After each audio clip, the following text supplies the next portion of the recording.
This week I'm going to be showing you some essential grip equipment which every filmmaker should have.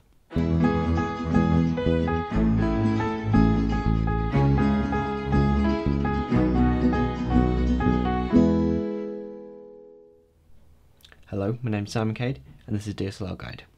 So I made a video a few weeks ago introducing grip equipment, and I now wanted to extend that because grip isn't just about supporting lights and supporting cameras, it's also about modifying the light.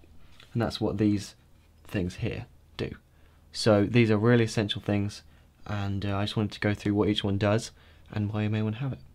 And I also have an important announcement to make at the end of the video, so make sure you stick around for that. So the first thing is diffusion. So diffusion consists of any translucent material that you put over the light. So right here I have some standard diffusion paper, and what it does is it softens the light. It means you don't have a sharp line between the highlights and the shadows. Now it also opens up the beam angle, which means that it gives a wider spread of light, but this does come at a cost because since the light is going through the paper, it does mean it's a bit darker. So you have to have especially bright lights if you're going to be diffusing them a lot. Now the next thing is gels. Gels are really important because they allow you to change the colour of the light, whether you want to match up the colours from different kinds of lights or whether you want to add some kind of wacky effects to your different lights. They are really useful, and they don't change the exposure of the light or the softness, they just change the colour. So this is one of the most common ones. This is a CTB, which is colour temperature blue, meaning that if you put this on a tungsten bulb, which is balanced at 3200K, then it will switch it to 5600K by adding blue, and then that is the correct colour temperature for daylight. So you can see if I were to hold this up over this light here, then it makes it a lot more blue. And then we have the same thing for colour temperature orange, where if you had a daylight balanced light but you were shooting in a situation where everything else was tungsten, you could just put this over your daylight light and it will turn it so that they are all synchronized. Now they also make different iterations of the same colours, so this is a half CTO, right, this is a half CTO, and then we also have a quarter CTO for in case you just want it to be a little bit more orange. And these are very useful for fine tuning the light, and you can stack them up if you want it to be extra orange. Now I also have some ND gels. Now these work very much the same as a ND filter on a camera, in that they just cut the amount of light that there is. They don't affect anything like the colour or the softness of the light, is purely just to make it darker. And this has a couple of different stops. I think it's 0.6 and 0.4. One of the most common uses of ND gels is to put them over windows, so the window isn't just so bright that it's blowing out on the camera. Now, gels are really important, and as I said, they give you a lot of control and also can give you some creative choices where you could put a whole bunch of blue on a light and then light up a background, and then you'd have a blue background without needing to paint a wall. So there are lots of different choices, and they're very useful things to have. So the next thing is black wrap.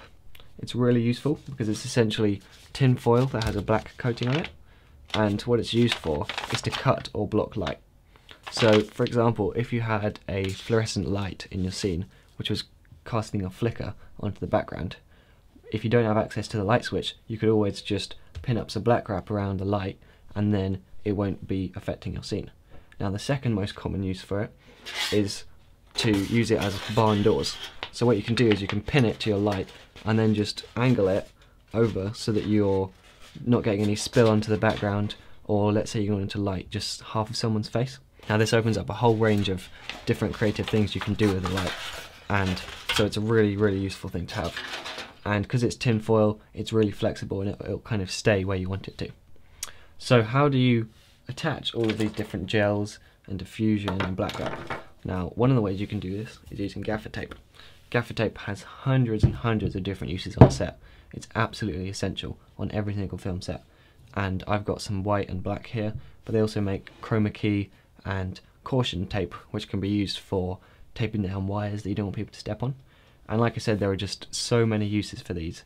I can't even begin to list how many there are, but it's absolutely essential. Have some in your bag and you'll never know how many different times you'll be able to use it. So that's one way. And the second way is using these A-clamps. Now these are really small ones, which I like to use for diffusion and gels, but they also make much bigger ones, which are for rigging backgrounds, holding wires, and many other things. Now, what it all comes down to is finding a way to position the lights in the desired place and then modify them so that they have the desired look. And I think having just a bit of experience with these different pieces of gear is a really valuable thing to have on any film set. And I said there was going to be an announcement at the end of this video, and that is that to celebrate having 1,000 subscribers, I have created a website. So you can go to dslrguide.tv, and that will have a blog, and it has an About Me section, and it has a My Gear page, which is going to be regularly updated with every single piece of equipment I have, and even some ones that I don't have but I'm interested in. So that's definitely worth checking out. Go check out what the new website looks like. And yeah, so that's it for this week, and I'll see you next time.